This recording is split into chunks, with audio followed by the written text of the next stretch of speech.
La particularité d'avoir été sous-estimé toute sa vie, c'est que l'on apprend à rester silencieux. On apprend à observer. On apprend que parfois, le geste le plus puissant est simplement de regarder les gens révéler exactement qui ils sont. Je m'appelle Marc Dubois, j'ai 31 ans, et je suis la déception de la famille d'aussi loin que je me souvienne.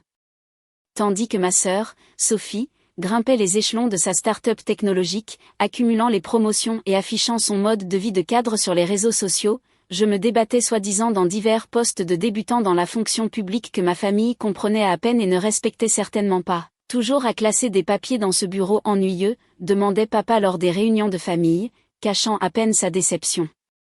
Marc travaille pour une agence fédérale, expliquait maman aux proches avec un haussement d'épaule apologétique. Quelque chose avec la régulation bancaire. Nous ne comprenons pas vraiment. Sophie, de 3 ans mon aînée, ne manquait jamais une occasion de rappeler le fossé qui nous séparait. Je viens de conclure un accord de 3 millions d'euros, annonçait-elle lors des dîners du dimanche. Pendant ce temps, Marc est probablement en train de classer des dossiers pour son salaire de fonctionnaire à 3 000 euros par mois. La famille riait. Je souriais et changeais de sujet. Ce qu'ils ne savaient pas, ce que je ne pouvais pas leur dire en raison de la nature de mon travail, c'est que j'étais un agent spécial senior au sein de la Direction nationale des enquêtes fiscales, DNEF, une division rattachée au ministère de l'économie et des finances.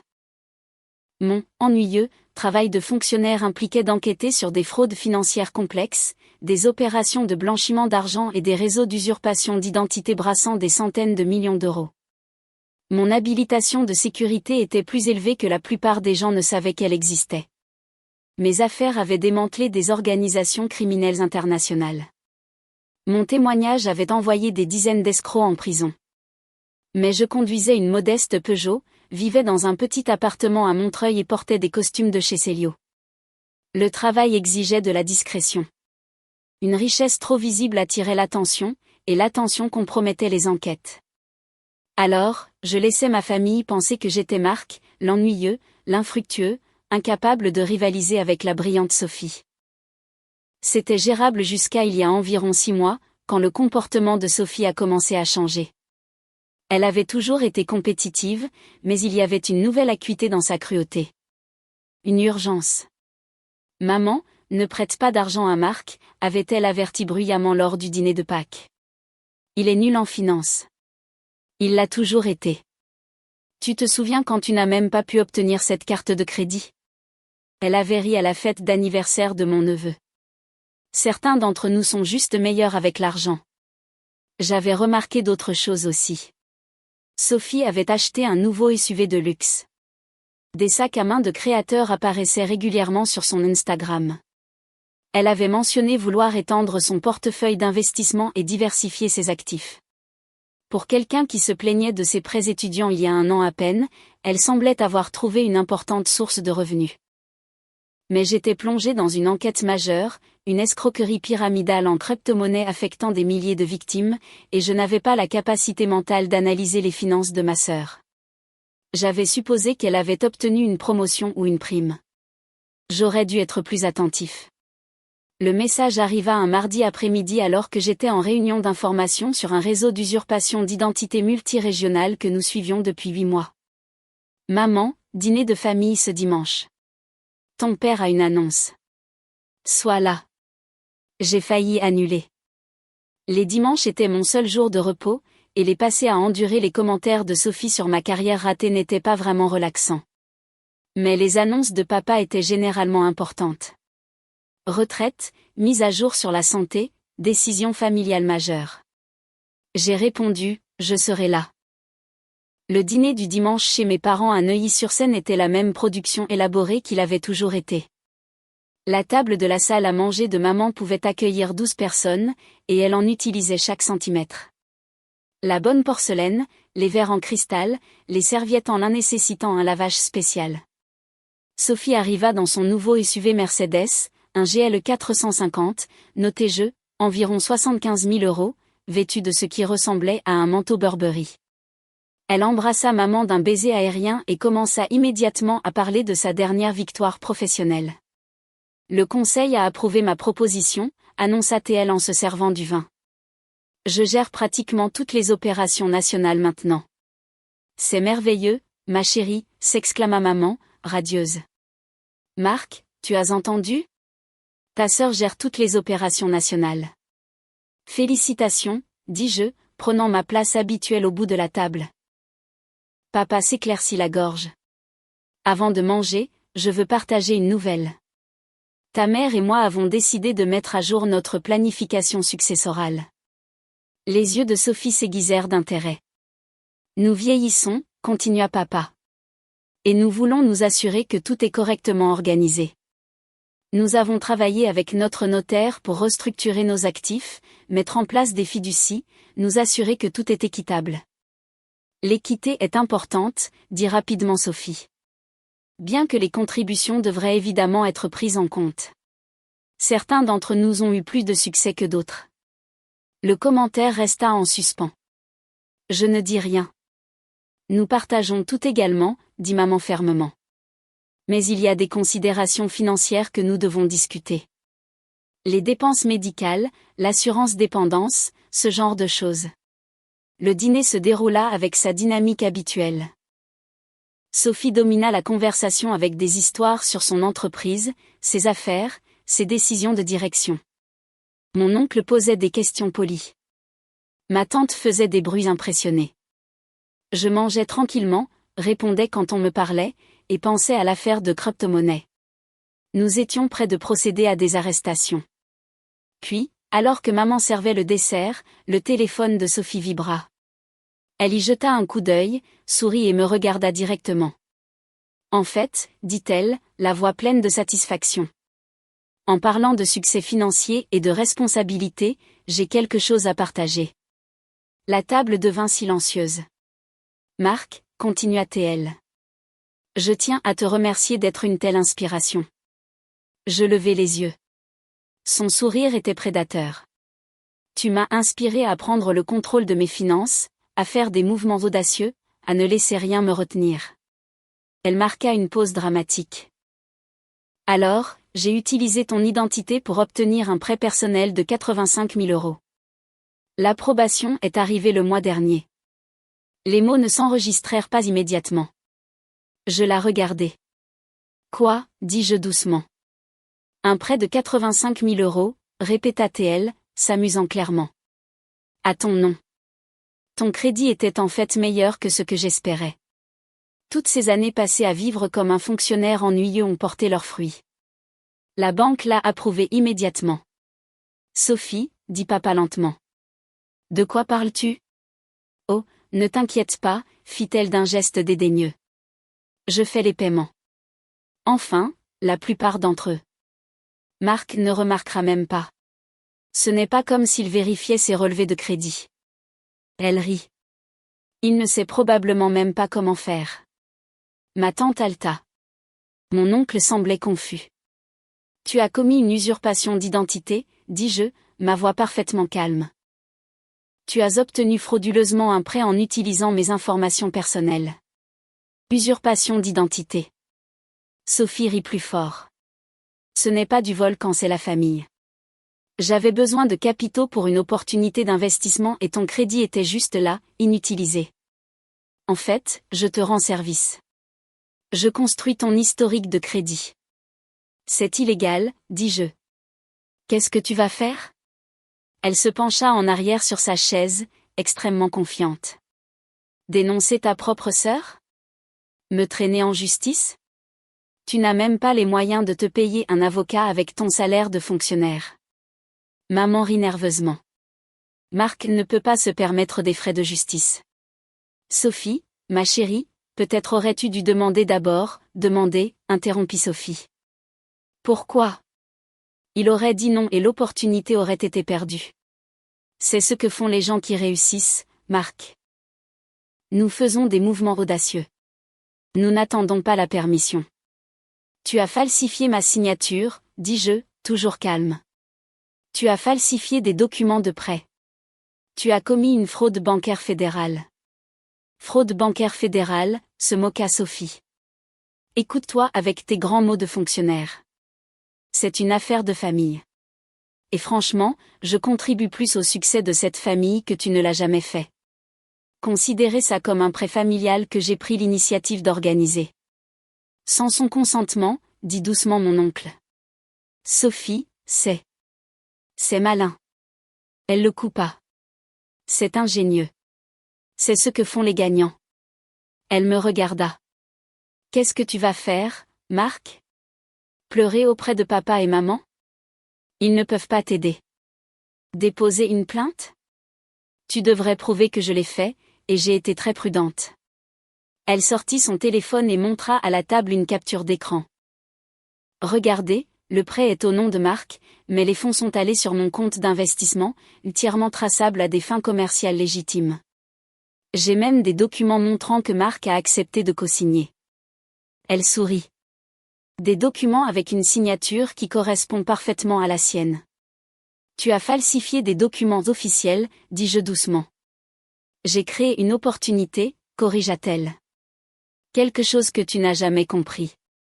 Tu as passé toute ta vie à jouer la sécurité, à suivre les règles, à rester petit. Je prends des risques. Je fais bouger les choses. Et oui, parfois cela signifie être créatif avec les ressources. Papa était pâle. Sophie, si tu avais besoin d'argent. Je n'avais pas besoin de charité, claqua-t-elle. J'avais besoin de capitaux et le crédit de Marc était disponible. Ce n'est pas comme s'il l'utilisait pour quelque chose d'important. Elle se tourna vers moi. Quand as-tu vérifié ton score de crédit pour la dernière fois? Sais-tu même comment accéder à ton relevé de crédit? La vérité était que je vérifiais mes relevés de crédit chaque semaine. Une partie de mon travail impliquait de comprendre comment les voleurs d'identité opéraient, ce qui signifiait surveiller mes propres informations de manière obsessionnelle.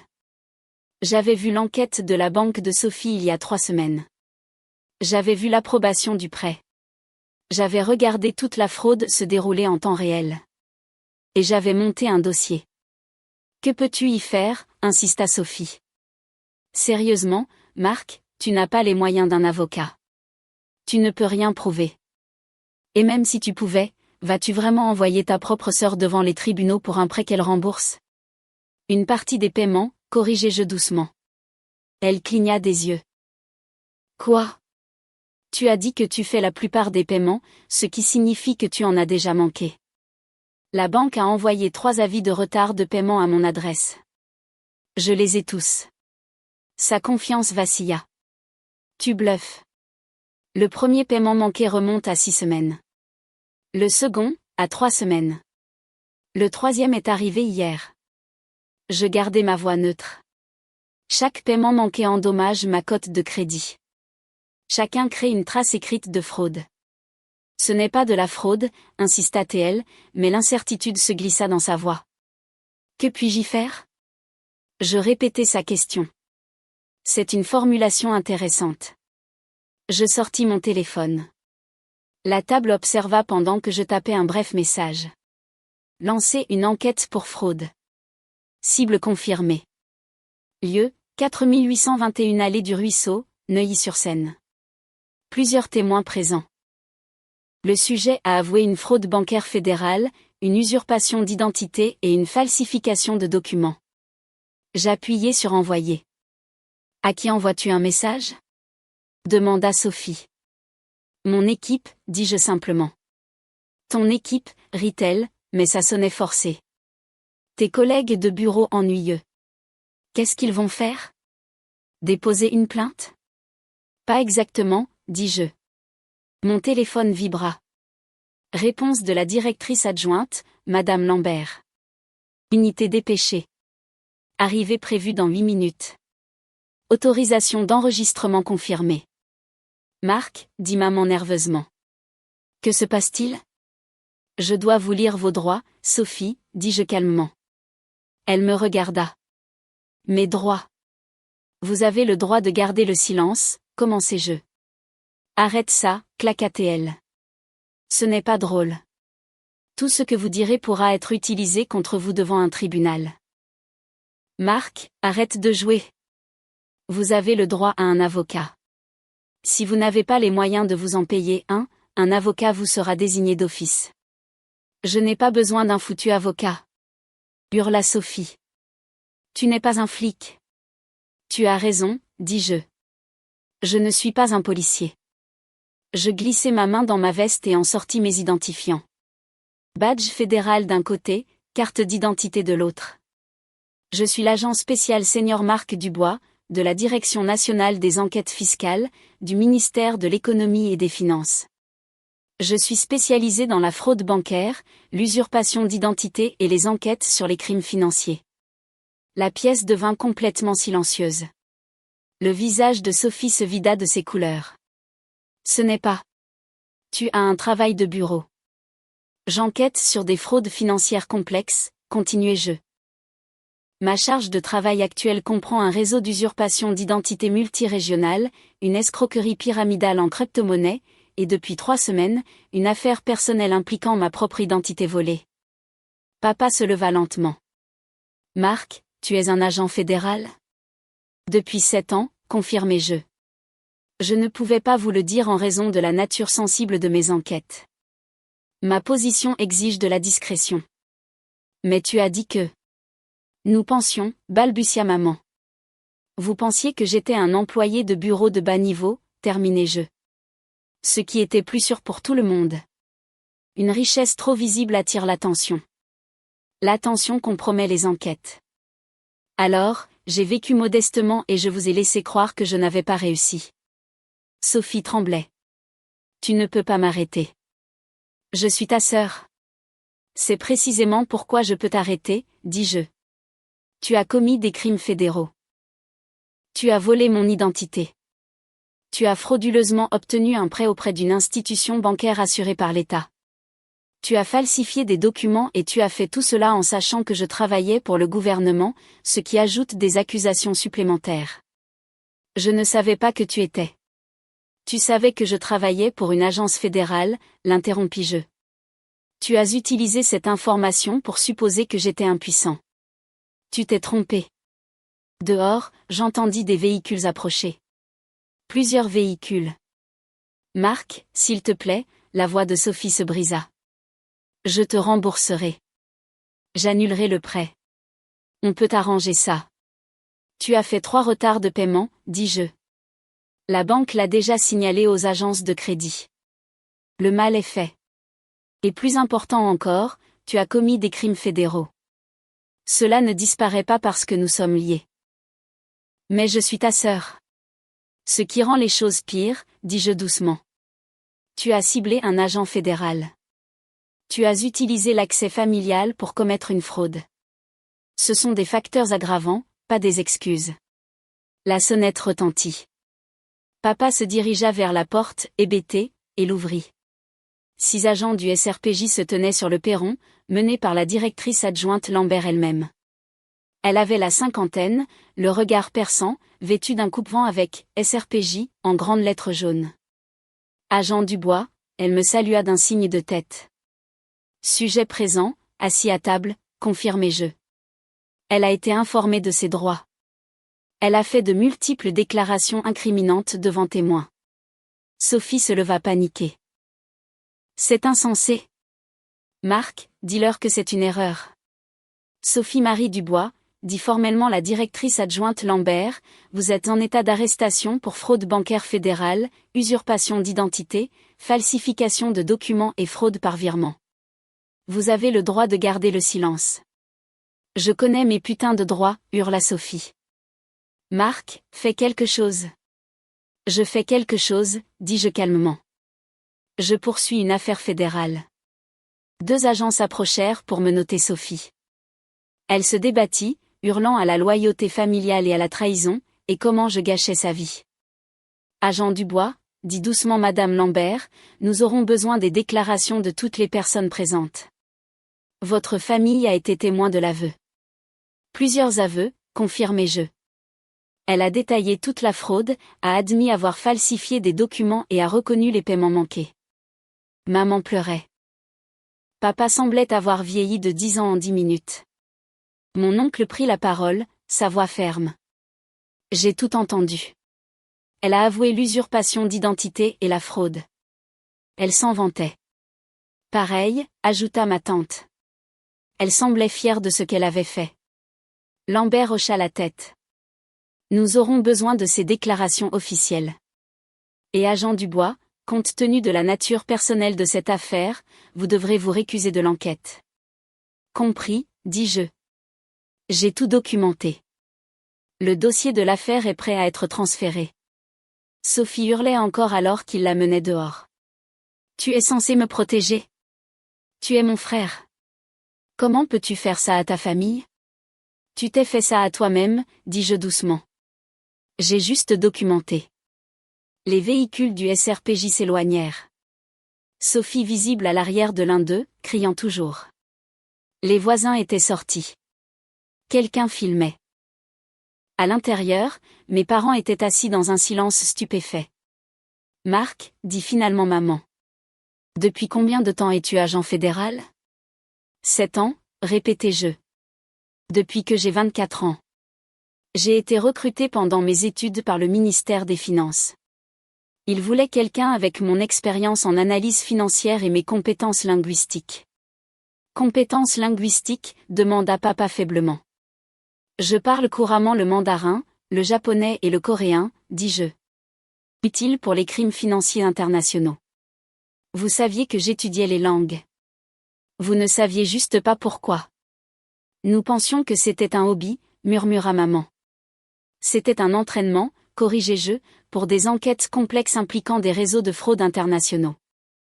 Mais tu vis dans ce petit appartement, dit papa. Tu conduis cette vieille voiture. Cela fait partie de ma couverture, expliquai-je. Les agents fédéraux qui enquêtent sur les crimes financiers ne peuvent pas paraître riches. Cela compromet notre capacité à travailler sous couverture, à nous fondre dans la masse, à être sous-estimés. Je fis une pause. Être sous-estimé est en fait un avantage significatif dans mon travail. Sophie disait que tu n'avais pas les moyens d'un avocat, dit maman. J'ai tout un service juridique à ma disposition, dis-je. Le parquet gère mes affaires. J'ai aussi des liens avec la police judiciaire, la gendarmerie, le fisc, et la douane. Je regardais mes parents. Je ne pouvais pas me permettre un avocat parce que je n'en ai pas besoin. Je travaille avec les gens qui poursuivent les avocats. Mon oncle parla avec précaution. Marc, que se passe-t-il maintenant? Sophie sera traitée au siège du SRPJ, dis-je. Elle sera formellement inculpée de plusieurs crimes fédéraux. Compte tenu du montant en euros 18 500 et de la nature interdépartementale de la fraude, elle risque une peine de prison fédérale significative. Prison? Haleta maman. Les directives de détermination des peines fédérales pour l'usurpation d'identité et la fraude bancaire sont strictes, expliquai-je. Elle fera probablement face à 5 à 7 ans minimum, peut-être plus compte tenu des facteurs aggravants. Quels facteurs aggravants? Elle a ciblé un agent fédéral. Elle a utilisé l'accès familial pour commettre le crime. Elle n'a montré aucun remords. En fait, elle s'en est vantée. Elle a tenté de justifier un comportement criminel, et elle a déjà fait défaut sur les paiements, ce qui démontre une intention de frauder. Papa mit sa tête dans ses mains. Peux-tu l'aider? Non, dis-je simplement. Je ne peux pas interférer avec une enquête fédérale, et honnêtement, je ne le ferai pas. Elle a commis des crimes graves. Elle doit faire face aux conséquences. Mais c'est ta sœur. Plaida maman. Ce qui rend les choses pires, dis-je à nouveau. Elle avait un accès familial à mes informations personnelles. Elle a exploité cette confiance. Elle m'a délibérément ciblée parce qu'elle pensait que j'étais impuissant. Ce n'est pas une erreur. C'est un comportement prédateur calculé. Mon téléphone vibra. Message de Lambert. Sujet: a pris un avocat. Demande de fouille des effets personnels. Nécessite le consentement de la famille ou un mandat. Je regardais mes parents. Le SRPJ veut fouiller la chambre de Sophie ici. Ils peuvent obtenir un mandat où vous pouvez consentir. Que cherche-t-il? Demanda papa. Des preuves d'autres fraudes, dis-je. Si elle m'a fait ça, elle l'a probablement fait à d'autres. Ils chercheront des documents, des relevés de comptes, les informations personnelles d'autres personnes. Maman hocha lentement la tête. Fouillé. 20 minutes plus tard, 2 agents du SRPJ photographiaient la chambre d'enfant de Sophie, maintenant sa chambre d'amis. Quand elle venait, ils trouvèrent une boîte de classement verrouillée dans son placard. Agent Dubois, appela l'un d'eux. Vous devez voir ça. À l'intérieur de la boîte se trouvaient des relevés de cartes de crédit à plusieurs noms, des demandes de prêts, des copies de permis de conduire et de cartes de sécurité sociale. Ce sont les informations de papa, dis-je doucement, en désignant un ensemble. Et celles de maman et de mon oncle Ray. Mon oncle pâlit. Elle a volé mon identité aussi. L'agent mit tout soigneusement dans des sacs. Nous devrons notifier ces victimes et ouvrir des enquêtes supplémentaires. Combien de personnes, demanda papa faiblement. Au moins 6 d'après ce que nous voyons ici, dit l'agent. Ça pourrait être plus. Maman pleurait plus fort maintenant. Notre propre fille. Votre fille est une voleuse d'identité en série, dis-je doucement. Elle dirigeait une opération de fraude ciblant sa propre famille. Elle m'a choisi en premier parce qu'elle pensait que je ne pouvais pas riposter. Mais son travail, dit papa, son entreprise, son succès. Probablement acheté avec de l'argent volé, dis-je. Ils auditeront ses finances. Si elle a vécu au-dessus de ses moyens, ils retraceront chaque euro. Mon téléphone sonna. Lambert. Agent Dubois, le sujet demande à vous parler. Dit qu'elle veut faire un accord. Pas d'accord, dis-je immédiatement. Elle a avoué des crimes fédéraux devant témoins.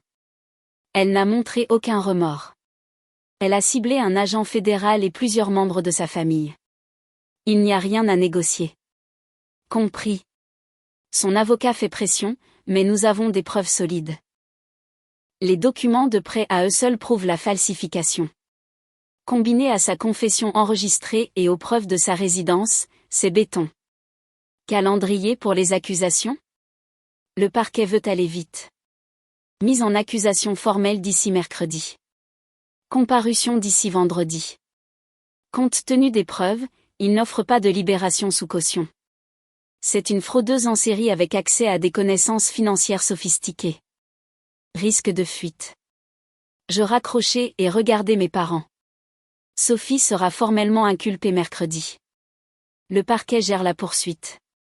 Elle n'obtiendra pas de libération sous caution.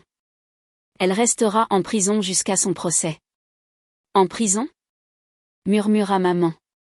Centre de détention fédéral, corrigeai-je. Et oui, elle a commis plusieurs crimes fédéraux et a accès à des ressources financières. Ils ne peuvent pas risquer qu'elle s'enfuit. Papa se leva lentement. Marc, je ne comprends pas. Pourquoi as-tu attendu ?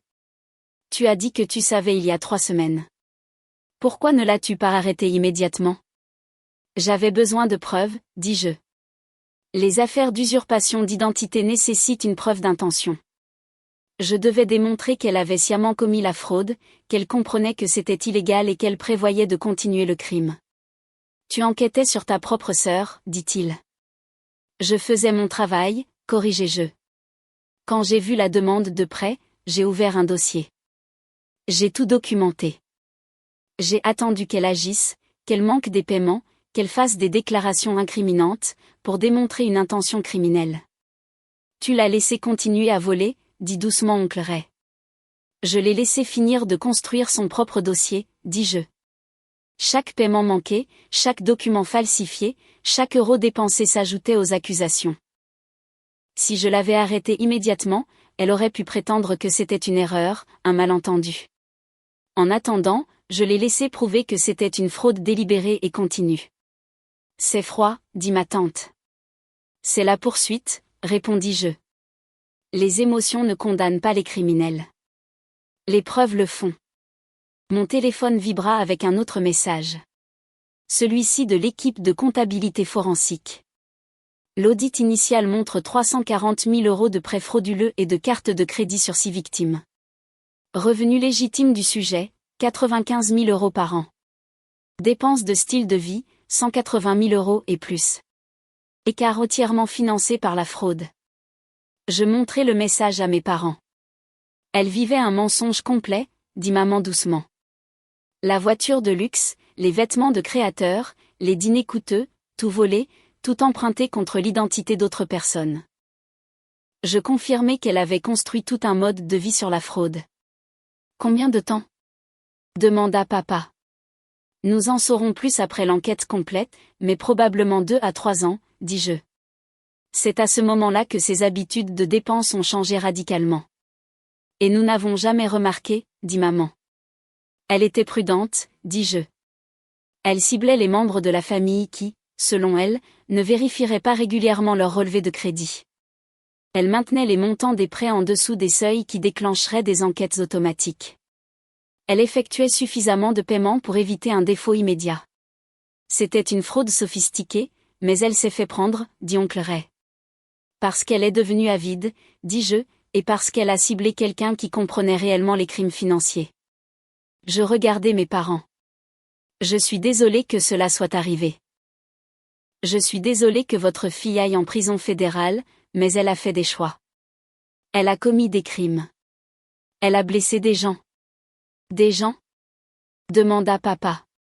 Qui d'autre? La banque a perdu de l'argent quand elle a fait défaut. D'autres victimes d'usurpation d'identité passeront des années à nettoyer leur crédit. Le système financier lui-même est endommagé lorsque les gens commettent des fraudes. Ce ne sont pas des crimes sans victimes. Les agents du SRPJ terminèrent leur fouille et partirent avec des cartons de preuves. Ma famille était assise au milieu des restes du dîner, le dessert toujours sur la table, à peine touché. Que se passe-t-il maintenant? Demanda maman. L'enquête continue, dis-je. Le SRPJ interrogera toutes les victimes, vérifiera tous les comptes de Sophie, retracera chaque transaction frauduleuse. Le parquet montera l'accusation. Sophie aura un avocat commis d'office si elle n'a pas les moyens d'en payer un, ce qui est probable puisque ses avoirs seront gelés. Gelés? Produit d'activité criminelle, expliquai-je. Tout ce qu'elle a acheté avec de l'argent volé peut être saisi. La voiture, les bijoux, les investissements, tout cela. Elle n'aura plus rien, dit papa. Elle aura ce qu'elle a gagné légitimement, corrigeai-je, ce qui n'est pas beaucoup. La majeure partie de son mode de vie était financée par la fraude. Mon téléphone sonna à nouveau. Cette fois, un numéro que je ne reconnaissais pas, agent Dubois, ici maître David Leclerc, représentant Sophie Dubois. Ma cliente aimerait discuter avec vous d'une possible résolution. Il n'y a rien à résoudre, dis-je. Votre cliente a avoué plusieurs crimes fédéraux devant 6 témoins. Elle est poursuivie. C'est votre sœur, dit-il. Il y a sûrement de la place pour une considération familiale. Je suis un agent fédéral, l'interrompis-je. La considération familiale ne s'applique pas aux poursuites pénales. Votre cliente a commis des crimes graves. Elle fera face à de graves conséquences. Elle est prête à payer des dommages et intérêts. Cela n'élimine pas les accusations fédérales, dis-je. Fraude bancaire, usurpation d'identité, fraude par virement, falsification de documents. Ce sont des infractions poursuivables quelle que soit la restitution. Nous pouvons arguer qu'il s'agissait d'un malentendu familial. Nous avons des aveux enregistrés, dis-je catégoriquement. Votre cliente s'est vantée d'avoir commis une fraude. Elle a détaillé ses méthodes. Elle n'a montré aucun remords. Il n'y a pas de malentendu. Silence à l'autre bout. Maître Leclerc, votre cliente risque 5 à 7 ans minimum de prison fédérale. C'est la réalité. Je vous suggère de la préparer à cela au lieu de perdre du temps en négociations qui n'auront pas lieu.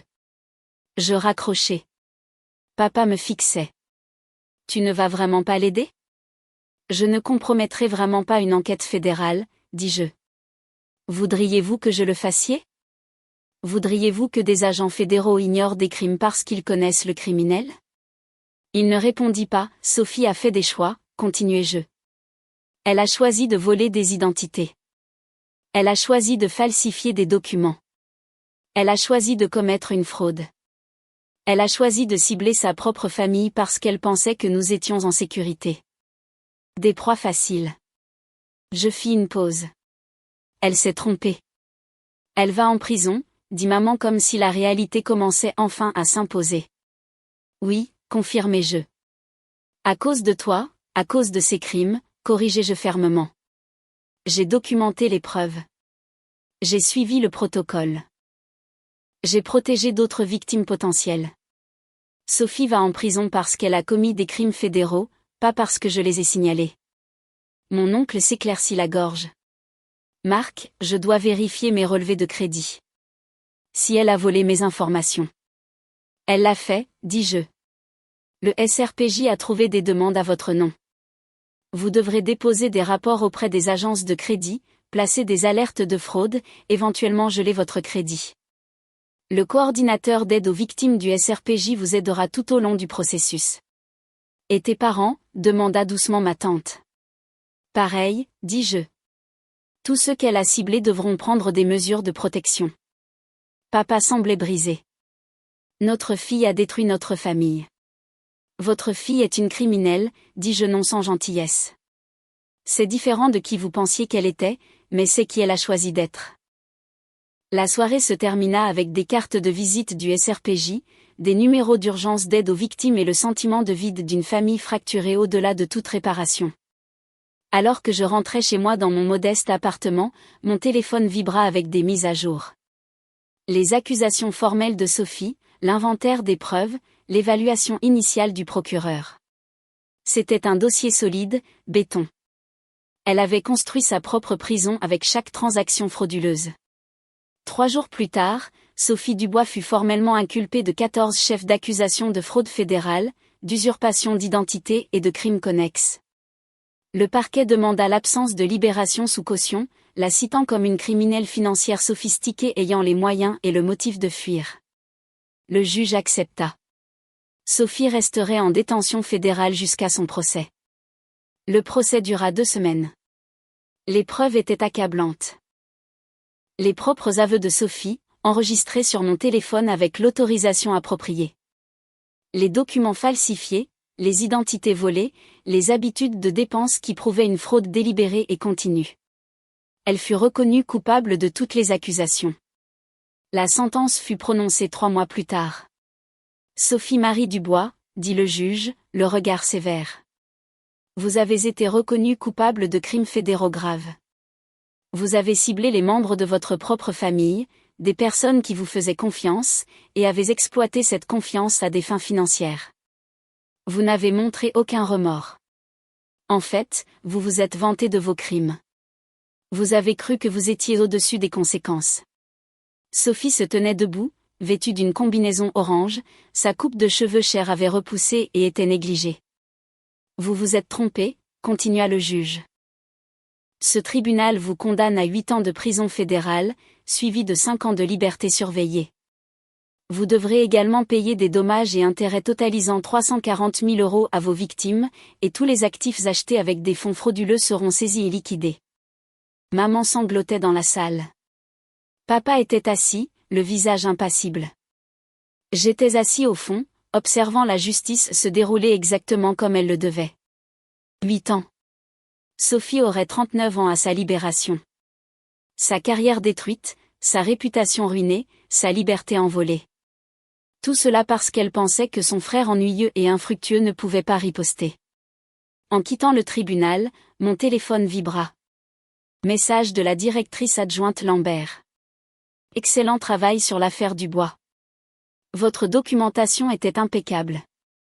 Le procureur a été impressionné. Cela aura un impact positif sur votre évaluation de performance. Je répondis, je fais juste mon travail, parce que c'était ça. Pas de vengeance, pas de drame familial. Juste un agent fédéral enquêtant sur les crimes financiers et protégeant les victimes. Même lorsque le criminel était ma sœur, surtout lorsque le criminel était ma sœur.